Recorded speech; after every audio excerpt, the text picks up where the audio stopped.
చిట్యాల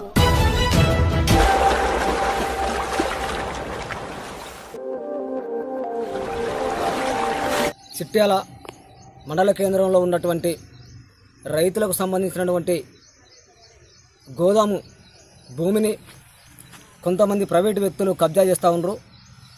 కబ్జాకు గురైనటువంటి భూమిని వెంటనే వెనక్కి తీసుకొని రెవెన్యూ తహసీల్దార్ గారు తక్షణమే స్పందించి రైతులకు సంబంధించినటువంటి గోదాము భూమిని ఎవరైతే కబ్జా చేసారో వారిపైన ప్రభుత్వ భూమిని ఆక్రమిస్తే క్రిమినల్ యాక్ట్ ప్రకారం క్రిమినల్ కేసులు నమోదు చేసి ఆ కబ్జాకు గురైన భూమిని కాపాడాలని చెప్పేసి రెవెన్యూ అధికారులను తహసీల్దార్ గారిని డిమాండ్ చేస్తూ ఉన్నాం.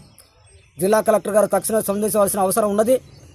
చిట్యాల మండల కేంద్రంలో గత పూర్వం నుండి చెల్లి ఇక్కడ రైతులకు సంబంధించినటువంటి వాటి గోదాములను నిర్లక్ష్యంగా ఉంచడమే కాకుండా వాటిని ఎలాంటి డెవలప్మెంట్ చేయకుండా నిర్లక్ష్యంగా వ్యవహరిస్తూ ఉన్నారు.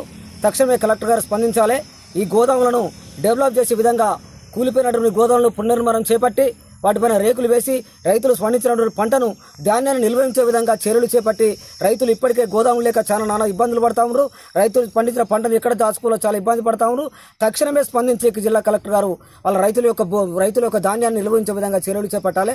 కబ్జాకు గురైనటువంటి ఈ భూమిని కాపాడి ఇక్కడ ప్రైవేట్ గోదాములు నిర్మించి దీన్ని ప్రత్యేకమైన బడ్జెట్ కేటాయించి దీన్ని ఆదుకోవాల్సిన అవసరం ఉన్నది.